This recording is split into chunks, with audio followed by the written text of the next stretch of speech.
성령님은 무엇보다도 하나님께서 우리에게 영으로 오신 하나님이세요. 육신되어 오신 하나님은 예수님이라 이렇게 부르죠. 그런데 성령님은 영으로 우리에게 오신 하나님이시다. 예수님은 육신되어 오셨기 때문에 모습이 보였어요. 수많은 사람들이 그분을 따를 수밖에 없고 그분을 통해서 많은 역사들이 나타났고 표적과 기사가 수없이 나타났지요. 그분이 이 세상에 오셔서 십자가에 달려 죽으신 것은 우리의 모든 죄와 저주를 다 담당하시고 우리를 구원하고자 하셨던 것이죠. 그래서 예수님이 십자가에 죽으심으로 우리를 구원을 다 이루시고 부활하여서 하늘로 올려 가셨습니다. 이로써 성령이 우리에게 오신 거예요. 그래서 성령님은 반드시 지금 이 세상 가운데 거하시기 때문에 하나님의 거룩한 인격으로 계세요. 그러니까 단지 모습만 없을 뿐이다는 이야기예요. 우리와 같은 이런 육체적인 모습만 없을 뿐이지 분명하게 우리 가운데 거하시는 분이시다. 그렇기 때문에 이 성령님은 우리의 하는 말을 들을 수도 있고 우리를 보실 수도 있고 우리 생각까지도 아실 수 있어요. 그게 하나님의 역사지요. 그래서 성령께서 이 땅에 오심을 가리켜서 요한복음 14장 17절 말씀 보면 저는 진리의 영이라 세상은 능히 저를 받지 못하나니 세상은 알 수가 없어요. 받을 수도 없어요. 그러나 반드시 성령님은 예수를 믿고 구원받은 자에게 임하십니다. 이게 오늘 분명하게 말씀하는 거예요. 세상은 저를 보지도 못하고 알지도 못한다 이렇게 말씀했지요. 그러나 너희는 저를 아나니 저는 너희와 함께 거하심이요 너희 속에 계시겠습니다. 그러니까 성령님은 영이시니까 한 군데 제한받아서 갇히지 않지요. 그러니까 내 안에도 계시면서 동시에 나와 함께도 계시다 이렇게 말씀하셨어요. 이게 성령님의 역사입니다. 오늘 우리는 성령님이 계시기 때문에 오늘 지금 내 옆에 계신 것처럼 우리가 이야기할 수도 있고 그분의 은총을 우리 갈망할 수도 있고 또 내 안에 계시기 때문에 내 안에서 그분이 끊임없이 나를 감동케 하시고 내게 생각을 주시고 내게 소원을 주시고 이렇게 역사하는 모습들을 볼 수가 있어요. 이게 바로 성령의 역사입니다. 그래서 너희와 함께 거하시며 너희 속에 계시겠습니다. 오늘 이 사실들이 오늘 저와 여러분들 속에서 경험되기를 원합니다. 그렇기 때문에 우리가 요한복음 14장 26절에서는 보혜사 곧 아버지께서 내 이름으로 보내실 성령 그가 너희에게 모든 것을 가르치시고 그랬어요. 모든 것을 그분은 가르칠 수 있어요. 저와 여러분들에게 지시할 수 있고 말씀할 수 있습니다. 그런데 그분은 진리의 영이에요. 말씀으로 우리에게 가르치시고 말씀으로 우리에게 깨닫게 하시고 말씀으로 생각나게 하시는 거예요. 이게 하나님의 역사지요. 만약에 말씀을 초월해서 이상한 계시가 들어온다면 그건 잘못된 겁니다. 반드시 그는 진리의 영이다 이렇게 말씀하셨어요. 그래서 성령 우리 오시면 우리를 진리 가운데로 인도하신다라고 말씀하시죠. 그렇기 때문에 오늘 여기서 분명하게 지금 성령이 오시면 모든 것을 가르칠 것이다. 또 성령께서 우리 안에 오시면 반드시 그분이 우리로 하여금 모든 걸 생각나게 하실 것이다. 이건 주님의 말씀을 염두에 두고 하신 말씀입니다. 모든 걸 생각나게 한다는 사실은 주님이 하신 말씀이 무슨 말씀인지 깨닫게 하시겠다는 거예요. 또 예수님이 이 성전을 헐라 그럼 내가 사흘 만에 일으킬 것이다 했을 때 야 이거 43년이나 걸쳐서 지은 이 성전을 3일 만에 짓는다. 야 그게 가능할까? 아마 이런 생각들을 가지고 있었을 것입니다. 그래서 요한이 요한복음을 기록하면서 바로 자기 몸을 육체인 몸을 가리켜서 하신 말씀이니라라고 깨달았다는 얘기예요. 성령이 오시고서야 그 사실이 깨달아지는 거예요.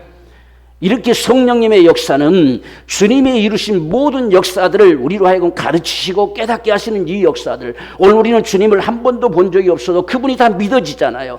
그분의 역사를 본 것처럼 믿어지는 거예요. 이런 은혜가 성령으로 주어지는 거예요. 그래서 우리는 성령님이 비록 눈에 보이지 않아도 우리를 통해서 나타나는 모습들을 통해서 얼마든지 볼 수가 있습니다. 우리가 가장 먼저 성령께서 우리 안에 역사하시는 모습들은 성령께서 우리가 예수를 믿고 구원받는 순간에 우리에게 인치신다 말씀하세요. 우리가 에베소서 1장 13절 말씀 보면 그 안에서 너희도 진리의 말씀 곧 너희의 구원의 복음을 듣고 그 안에서 또한 믿어 약속의 성령으로 인치심을 받았다 했습니다. 우리가 성령으로 인침받았다고 하는 그 사실은 우리가 예수를 믿음으로 알며 구원받아서 하나님의 자녀가 되었을 때 그렇다라고 인쳐주는 거예요. 너는 하나님의 자녀고 너는 하나님이 너희 아버지시다라고 하는 사실, 우리가 이 사실이 내게 인쳐지면 분명한 사실이 경험됩니다. 무엇이 경험되느냐? 구원이 경험돼요. 그래서 우리는 흔히 구원은 그냥 믿으면 된다 이렇게만 말을 듣다 보니까 그냥 믿습니다 생각하지만, 믿음은 곧 경험으로 나타나는 거예요. 그래서 오늘 저와 여러분들이 누가 나에게 이제 당신 구원받았습니다 하니까 구원받았는가 보다 이렇게 하는 것은 아직 성령의 인침을 받지 않았기 때문에 그렇습니다. 그러나 성령의 인치시는 순간에 나 같은 죄인이 구원받았음이 믿어지는 거예요. 그것이 내게서 고백되는 겁니다. 이게 성령으로 인치는 역사예요. 성령께서 내가 예수를 구주로 믿는 믿음을 보증해 주신다는 이야기예요. 그래서 구원은 반드시 저와 여러분들 속에 경험으로 일어나져야 됩니다. 그래서 주님이 나 같은 인생을 구원하셨다는 거, 나 같은 자를 살리셨다는 거, 그분이 내 구주가 되셨다는 것이, 이것이 믿어지고 이것이 내 속에서 고백될 수 있어야 돼요. 그래서 우리가 예수를 주라 부르는 것은 고백으로 나타난 겁니다. 우리가 그것을 경험하도록 하기 위해서 처음에 우리가 복음을 전하고 예수 믿게 할 때는 따라서 해보십시오 라고 해서 예수님을 주라고 시인하게 하지만, 이것이 그냥 따라서 한번 했다고 되는 게 아니라 내 속에서 실제로 예수님이 내 주님이심이 고백돼야 돼요. 이게 성령의 인치시는 역사입니다. 이런 인침의 역사가 분명하게 우리 속에 있기를 원해요. 이러한 인치시면 저와 여러분들이 죄인임이 깨달아져요. 그래서 나 같은 죄인을 그분이 구원하셨구나. 이게 성령의 인치심입니다. 그래서 우리가 복음을 듣고 또한 믿어서 그 믿음이 옳다 인정함을 받는 게 성령의 인치심이라는 거.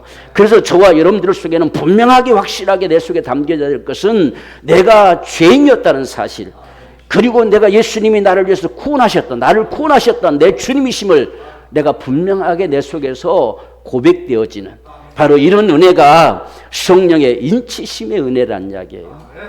이것을 오늘 저와 여러분들이 분명하게 알아야 됩니다. 그래서 이것이 확증되어지면 이건 누구든지 구원받은 자예요. 그게 성령으로 말미암아 우리에게 주어지는 역사입니다. 또한 이같이 성령으로 인쳐지면 하나님을 아버지라 부르게 하셔요. 이것은 따라서 하는 것이 아니고 불러지는 겁니다. 아이가 태어나서 자라면 엄마 아빠를 부르듯이 우리가 예수를 믿어 구원받아서 하나님 자녀가 되었다고 한다면 하나님을 아버지라 불러진다는 이야기예요. 그래서 우리가 이 갈라디아서 4장 6절 말씀 보면 너희가 아들인 고로 그렇습니다. 하나님의 아들이기 때문에 아들의 영 곧 성령이 우리 마음 가운데, 성령을 우리 마음 가운데 보내셔요. 그러니까 예수를 구주로 믿는 순간에 우리를 인치시고 성령이 우리 안에 계시다는 이야기예요. 우리 안에 오십니다. 바로 그분은 영이시기 때문에 우리 안에 오시기에 가능해요. 만약에 육체로 오셨으면 우리 안에 오실 수가 없잖아요. 그래서 예수님도 부활해서 하늘로 올려가시고 영으로 오신 성령으로 말미암아 내가 너희 안에 거할 것이다 이렇게 말씀했어요. 그렇기 때문에 성령께서 우리 안에 오셨는데 오신 증거가 뭐냐, 내 안에 그분이 계신 증거가 뭐냐라고 하는 사실은 하나님을 적어도 아버지라 부른다는 거예요.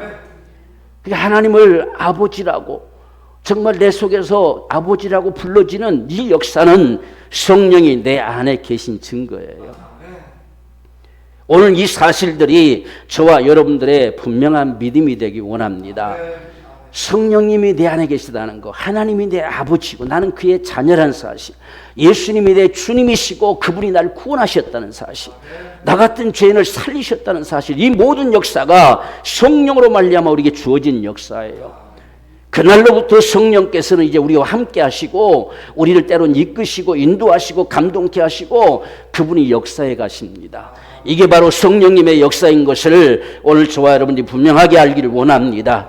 이런 성령의 역사는 무엇보다도 가장 중요한 문제가 뭐냐면 하나 되게 하시는 역사란 이야기예요. 서로가 다 성령이라 하면서 각자가 다 달라지는 것은 이게 뭔가 하나가 문제가 됐잖아요. 성령은 하나 되게 하시는 영이에요. 그래서 우리가 에베소서 4장 13절도 성령의 하나 되게 하심을 힘써 지키라 이렇게 말씀하지요. 성령으로 말미암아 우리가 하나 되는 역사는 반드시 우리 가운데 교회 가운데 이루어지는 하나님의 역사입니다. 그래서 오늘 우리가 사도행전 4장 32절 말씀 보면 믿는 무리가 한 마음과 한 뜻이 되어 있습니다. 한 마음과 한 뜻이 되어지는 게 성령의 역사예요. 만약에 성령의 역사라고 하면 성령께서 내게 말씀하셨다 하면서 서로서로 상반되어지면 이건 문제가 된 거지요. 이건 성령의 역사가 아니에요. 반드시 성령의 역사는 하나 되게 하심의 역사예요. 이것이 성령의 역사입니다. 그래서 한 마음과 한 뜻이 되어 모든 물건을 서로 통용하고 제 재물을 조금이라도 제 것이라 하는 자가 하나도 없더라. 다 하나가 되어져서 아낌없이 정말 주님을 섬겨 살아가는 이런 모습들을 이루는 것이 오늘 이 초대교회, 특별히 안디옥 교회에서도 이루어지는 사건임을 우리가 볼 수가 있습니다. 이 안디옥이라고 하는 것은, 이 안디옥이 왜 그렇게 참 많은 이 초대교회상의 중요한 모습이었느냐면, 이건 이방으로 흘러가는 중심지였어요. 로마가 다 지배하는 세계 속에서 수리와의 수도로 일컬은 만큼 이 안디옥은 바로 그 당시에 그 주변의 모든 나라들을 이룰 수 있는 중심지였다는 사실입니다. 우리가 옛날에 모든 길은 로마로 통한다 이렇게 했잖아요. 로마가 다 지배할 때 나타났던 말이거든요. 그런데 바로 그 시대상에 이 안디옥이 바로 로마의 수도라 일컬은 만큼 바로 그런 지역이었습니다. 그렇기 때문에 그곳으로 하나님께서 복음 전도자들을 보내시는 역사를 우리가 볼 수가 있어요. 사도행전 11장 20절 말씀 보면 그 중에 구브로와 구레네 몇 사람이 안디옥에 이르러 헬라인에게도 옥발하여 주 예수를 전파했다. 하나님께서 자꾸만 다 사람들을 이 안디옥으로 이끄십니다. 이 앞에 구절에서는 정말 흩어진 사람들, 예루살렘 핍박이 와서 흩어진 사람들도 어디로 가느냐? 결국은 안디옥으로 이끌림 받지요. 이것은 하나님께서 그곳을 이방의 전도의 센터로 삼고 싶은 그분의 간절한 소망이었음을 우리가 볼 수가 있습니다. 성령께서 자꾸만 지금 사람들이 안디옥으로 가요. 우리가 지난 시간에 봤잖아요. 엄청난 먼 거리인데도 다 안디옥으로 갑니다. 자꾸 안디옥으로 가는 이유. 왜? 하나님께서 이끄신 거예요. 성령께서 이끄신 거예요. 그래서 안디옥에 가가지고 복음을 전함으로 말미암아서 마침내 교회가 세워진 겁니다. 거기에 바나바를 또한 보냈지요. 보내서 바나바는 정말 많은 사람들을 또 아우를 수 있는 정말 착한 사람이다 일컬었죠. 또 성령이 충만한 사람이다 일컬었기 때문에 안디옥 교회를 더욱더 든든하게 세워가는 역사를 이루었습니다. 그래서 바나바가 사울을 데려다가 1년 동안 안디옥 교회를 잘 가르치고 그들이 정말 훈련하고 이렇게 해서 이제는 안디옥 교회가 든든하게 서가는 상태가 되어졌음을 볼 수가 있습니다. 자, 그런데 안디옥 교회를 형성하는 이 지도자 그룹이 참 희한한 모습들을 볼 수가 있는데요. 우리가 안디옥 교회에 선지자들과 교사들이 있다. 여기서 말하는 선지자라고 하는 것은 말씀을 전하는 전도자들입니다. 선포하는 전도자들. 이들을 가리켜서 선지자들이다. 이렇게 일컬었습니다. 그래서 선지자들과 교사가 있는데 곧 바나바와 니게르라 하는 시므온과 구레네 사람 누기오와 분병왕 헤롯의 곁동생 마나엔 및 사울이다. 정말 우리가 한 사람 한 사람 보면요, 가지각색의 사람들이에요. 이게 하나가 되기가 쉽지 않는 사람들입니다. 우리가 무엇보다도 구브로에서 난 이 바나바는 구브로 출신이에요. 구브로, 이 구브로는 가운데 섬이 있었잖아요. 지중해 이쪽 가운데. 바로 이 안디옥 건너편에 그 섬이 있는 그게 구브로인데, 이 구브로의 출신인데 네이족이에요. 그게 네이지파 소식이라는 이야기죠. 그러니까 네이족인 이 바나바는 정통 유대인의 가문이죠. 그런 바나바가 지금 여기에 있습니다. 그런데 또 우리가 보면 니게르라 하는 시므온, 니게르라면 흑인이라는 말입니다. 흑인 노예라는 뜻이에요. 흑인 노예였던 시므온, 이 시므온이 예수님의 십자가를 대신 지고 왔던 시므온이었던 것임을 알 수가 있습니다. 그러니까 사람들이 자기를 어떻게 여기든 그런 아무 상관이 없어요. 정말 주님을 만났고 주님 아마 십자가 지고 가면서 주님 만났던 것 같아요. 그래서 그가 정말 복음을 전함으로 말미암아서 많은 영혼들을 살리고 싶어서 지금 안디옥까지 와 있다는 사실이에요. 이런 사실들이 이루어졌습니다. 그 다음에 우리가 또 보면 지금 구레네 사람, 여기 구레네에서 온 누기오가 있습니다. 이런 특별하게 언급되는 부분들이 없어요. 이 누기오는 성경에 딱 2번이 나오는데 한 번은 노마서 16장에 나옵니다.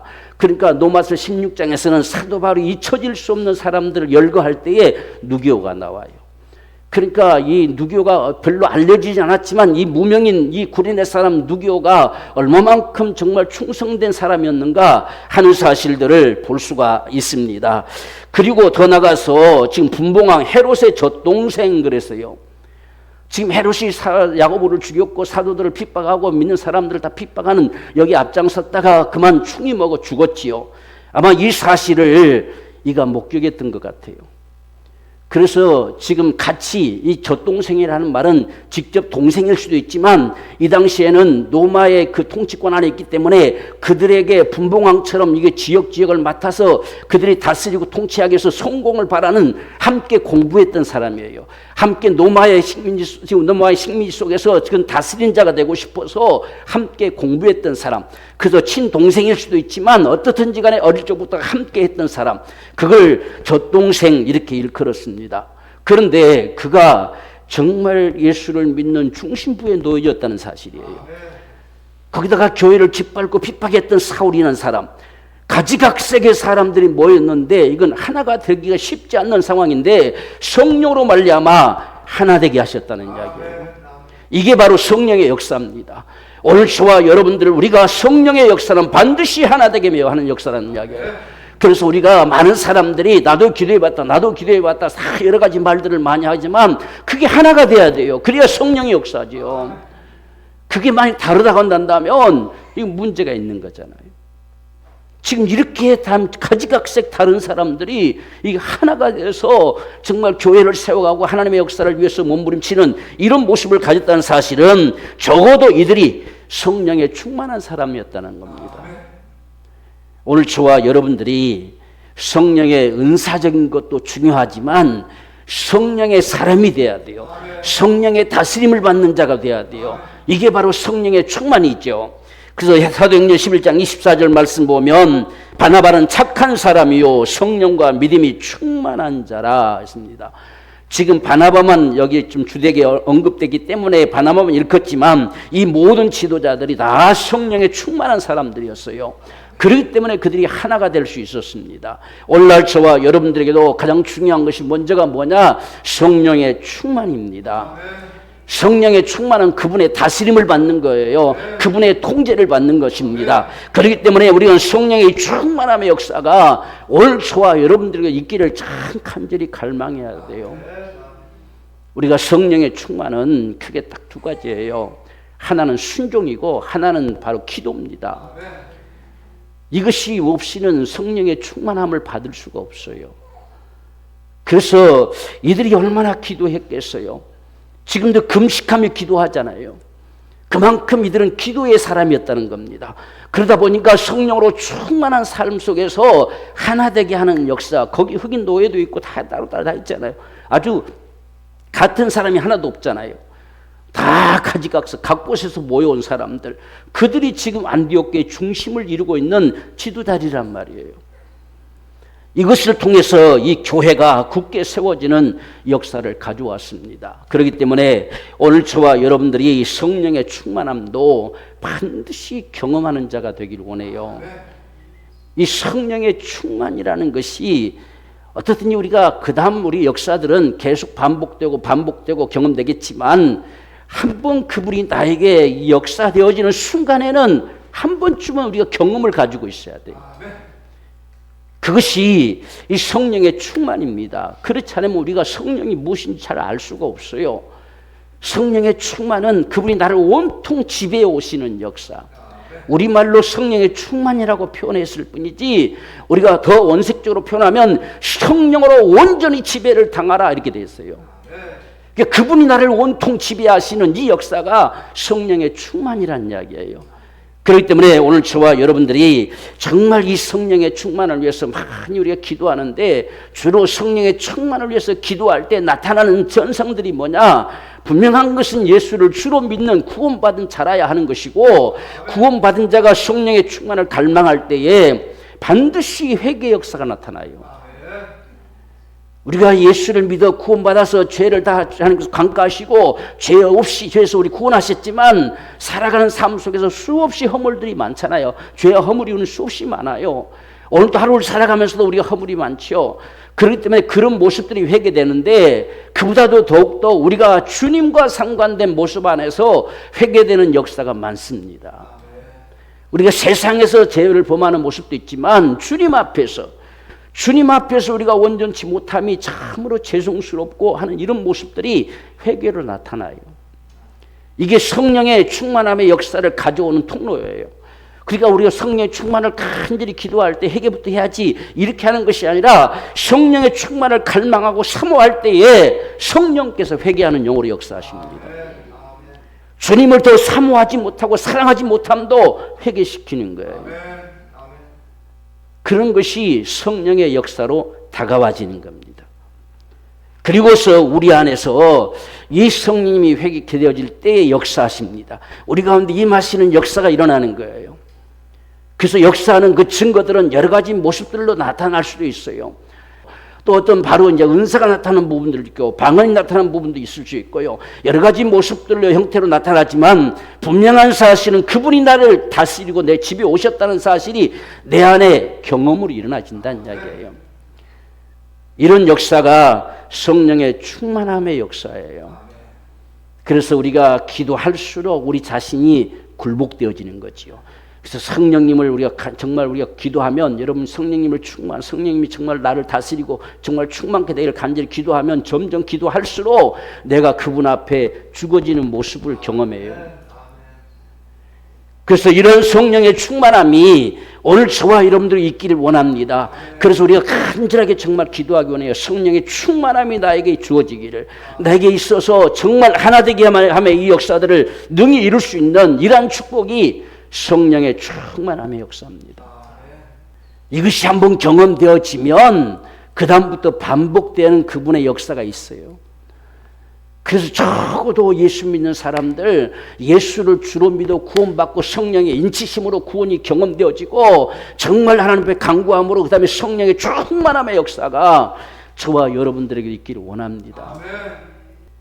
그래서 우리가 사도행전 역사 속에서는 항상 성령님의 역사가 흘러가는 이런 모습들을 볼 수가 있습니다.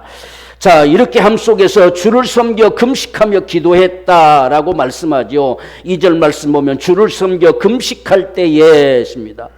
주를 섬겨 금식할 때에 성령께서 그들 가운데 말씀하셨습니다. 불러 씻기시는 일을 위하여 바나와 사울을 따로 세우라. 적어도 저와 여러분들이요, 우리의 기도가 주님을 섬김의 기도가 되길 원해요. 우리가 여기 섬김이라는 말은 우리가 구약 속에서는 주로 제사장들이 하나님 앞에 제사를 드릴 때에 서서 봉사하고 수고하는 이 모습들을 가리켜서 바로 여기 섬김이란 말을 썼어요. 그런데 이 신약에 들어오면서 바로 이 섬김이란 말이 오늘 우리에게는 예배로 나타나는 거예요. 우리가 하나님을 향한 진정한 섬김의 모습은 예배입니다. 예배. 그래서 이 예배 속에서 우리가 참 하나님의 주신 은혜를 받고 주님의 거룩한 역사를 이루겠다고 하는 그 섬김의 역사가 나타나는 모습을 섬김이라고 말하는데, 오늘 주를 섬겨 금식할 때에 그들 속에 정말 강한 하나님의 어떤 역사가 있었던 것 같습니다. 그래서 어떻게 하면 이 주의 일을 이루어드릴 수 있을까, 하나님께서 무엇을 원하실까 해서 전폭적으로 금식하며 기도했다는 사실이에요. 우리에게 때론 금식하며 기도하는 일도 필요하지요. 우리가 금식한다는 사실은 밥만 굶었다는 뜻이 아니라 전폭적으로 모든 생각을 집중하는 겁니다. 다른 것에 전혀 우리 생각이 나가지 않고 정말 주의 이 거룩한 역사를 어떻게 하면 이룰 수 있는지 거기에만 집중하여 기도했다. 이걸 금식이라고 말하는 겁니다. 그래서 우리가 기도하면 기도할수록 더 힘이 주어지는 이런 역사들을 볼 수가 있어요.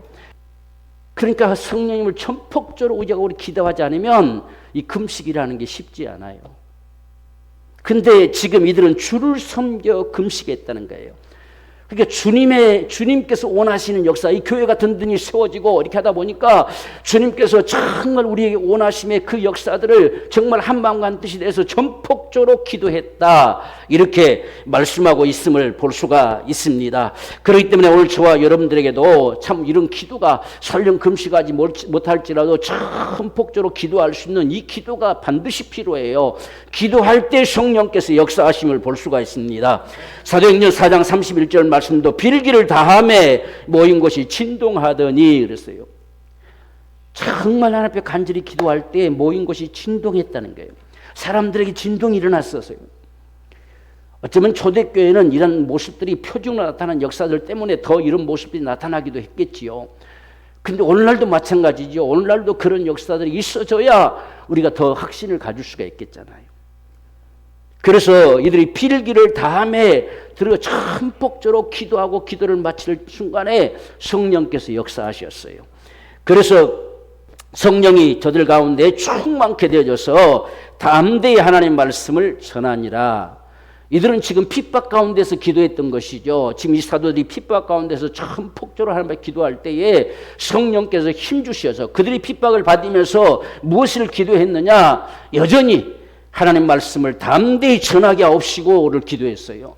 그리고 손을 내밀어 병을 낫게 하옵시며 표적과 기사가 거룩한 종 예수의 이름으로 이루어지게 해주세요. 그것 때문에 지금 핍박을 받아서 그 말도 못하게 만들었는데 그들은 더욱더 그것 때문에 기도하더니 성령의 충만함을 받고 담대히 하나님 말씀을 전했다는 거예요. 이게 바로 주를 섬겨 금식하는 이 기도의 모습과 같은 모습들입니다. 그래서 오늘 저와 여러분들에게도 적어도 이렇게 필기를 탐해라고 했던 것처럼 하나님 앞에 전폭적인 우리 기도가 있기를 원해요. 근데 기도는 하면 할수록 우리 안에 기도의 능력을 주셔요. 그래서 기도할 힘이 주어지고 기도할 은혜가 주어지고 그 기도할 담력이 주어지는 겁니다. 그래서 지금 이 안디옥 교회 같은 경우도 이렇게 든든히 세워져가는 이 안디옥 교회가 주를 섬겨서 정말 전폭적으로 이같이 기도했다. 그때 성령께서 상관에 오심을 볼 수가 있습니다. 그래서 반드시 성령의 역사는 기도함이 필요하다는 사실을 우리가 꼭 기억하십시다. 정말 전폭적으로 기도. 그래서 이 기도 속에서 성령이 우리를 상관해 주시는 이 역사 속에 지금 이 바나와 바울을 따로 세우라. 내가 그들에게 맡기 위해서 할 일이 있다. 이렇게 말씀하는 거예요. 그러니까 지금 이들이 기도하는 가운데 하나님 앞에서 정말 주를 섬겨서 주의 일을 이루기 위해서 기도하는데 바나바 바울을 따로 세우라고 하나님이 직접 지목해 주셨어요. 그래서 성령께서 그들을 통해서 일을 이룰 것이다. 그래서 이 많은 사람들 속에서 두 사람을 따로 세웠다는 겁니다. 왜? 그들을 지금 내보내기 위한 겁니다. 주의 일을 이루기 위해서 그들을 내보내는 이 역사를 위해서 바로 성령께서 그들 가운데 말씀하시면서 바로 사울과 바나바를 따로 세우라라고 이렇게 하셨기 때문에 그들이 그러한 말씀을 들었다는 겁니다. 오늘날 우리가 성령의 음성이라는 것을 많이 말하고 있는데 성령의 음성이 과연 뭐냐? 어떻게 말하느냐? 성령께서 어떻게 말씀하시길래 성령께서 말씀하셨다고 이런 말을 우리가 할 수 있느냐라고 하는 것은 성령께서는 우리의 귀로 들려지게 이래라 저래라 이렇게 말씀하는 것과는 다릅니다. 그런데 이 성령의 음성이라고 하는 것은 하나님께서 성령으로 말하고 우리를 감동케 하시는 역사입니다. 우리의 마음을 감동케 하시고 우리 생각을 감동케 하시고 그분이 우리 가운데 말씀에 오시는 이것이 우리 생각나지고 이런 역사들이 성령의 음성이라고 하는 거예요. 그러니까 내가 성령의 이런 감동을 받았다. 이걸 다른 말로 표현하면 성령께서 내게 이렇게 말씀하셨다. 이 말과 같은 말이에요.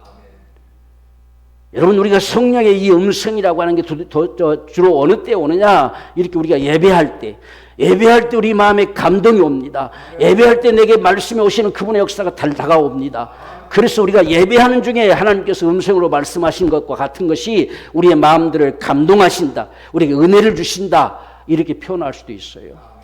그 다음에 우리가 기도할 때 우리가 기도를 하는데 그냥 하나님께 물을 수도 있어요. 하나님 이것은 어떻습니까? 이거 어떻습니까? 물을 수도 있지만 우리가 하나님 앞에 간절히 갈망하면서 기도할 때 기도하는 순간에 내 마음을 감동케도 하시고 내게 어떤 생각이 순식간에 떠오르기도 하시고 이렇게 응답하시는 역사들을 우리가 볼 수가 있어요.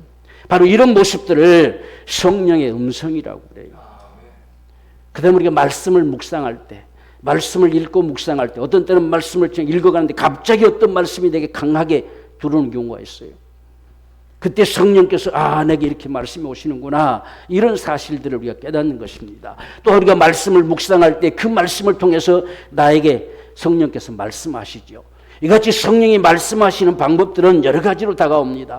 때로는 우리가 찬양할 때도 마찬가지예요. 찬양할 때 우리가 순간에 우리 마음에 감동이 다가오는 것이죠. 이런 은혜가 성령의 음성이라는 거예요. 지금 이들이 정말 주를 섬겨 금식하며 간절히 기도할 때에 그들 가운데 동일시되게 사울과 바로 바나바를 따로 세우라라고 하시는 말씀이 그들에게 들려졌다는 이야기예요. 그러니까 다 같이 그들 속에 그런 감동이 주어진 거지요. 만약에 이것이 엇갈려졌으면 누구 하나는 문제가 되는 거잖아요. 그래서 주를 섬겨 혼자가 기도한 것이 아니라 같이 기도했는데 바로 거기에 동일하게 그들 가운데 성령께서 감동하셔서 동시에 사울과 바나바를 따로 세우라 하심이 주어졌다는 이야기예요.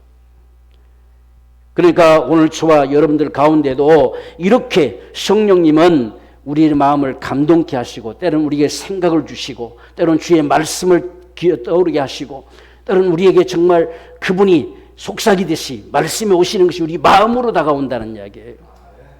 그게 성령의 음성입니다. 우리 마음에 계신 성령께서 내게 감동이 오십니다. 내 생각을 주십니다. 그래서 그 말씀을 내가 성령의 음성을 받고 움직여갈 때에 그대로 된 역사들이 나타나는 것이지요. 그렇기 때문에 이 성령의 이러한 감동의 역사하심, 이런 말씀에 오시는 역사들은 오늘 우리가 누구나도 표현할 수 있어요. 그런데 어떤 분들은 우리가 기도하다 갑자기 어떤 생각이 들어왔는데 이게 성령의 생각이니 내 생각인지 잘 구분할 수 없다. 이런 갈등들을 많이 느낄 때가 있어요. 진짜 이게 성령의 생각인가 아닌가 이런 모습들. 우리가 이 성령의 감동하심, 성령의 음성이 내게 들려지는 것 가운데 가장 중요한 기본이 되어야 되는 것은 성경에서 옳다고 인정할 수 있느냐는 겁니다. 성경이 나를 보증해 줄 수 있어야 돼요. 우리가 수많은 생각이 우리 속에 스쳐갈 수 있어요. 우리가 흔히 말하는 내 개인의 생각도 귀신들의 생각도 수없이 지금 이 가룟 유다에게도 예수님을 팔 생각을 사탄이 집어넣었잖아요. 그죠? 그러니까 우리 생각이라고 하는 이 세계는 수많은 영들이 접할 수도 있다는 이야기입니다. 그렇기 때문에 우리가 순간순간 이렇게 수없이 우리의 생각을 미혹할 수 있는 일들도 많이 다가올 수 있어요. 그렇기 때문에 이렇게 다가오는 이 역사들이 우리 감동하심이 바로 성경에서 보증하느냐는 이야기. 그런 진리 영이시잖아요. 진리 영으로 인도하셔서 우리를 가르치고 생각나게 하시잖아요. 내 안에 생각을 주시는 거예요. 순간 그런 생각을 내게 떠오르게 하신 거예요. 때는 순간 그 말씀을 내게 주시는 거예요. 그래서 그것이 성령의 음성으로 저와 여러분에게 다가온 겁니다. 어떤 면에서 보면 바나바는 지금 이 안디옥 교회의 담임 목사와 같아요. 거기에 지금 사도 바울이 합세하면서 공동 목회를 하게 되는 이런 모습과 같은 거지요.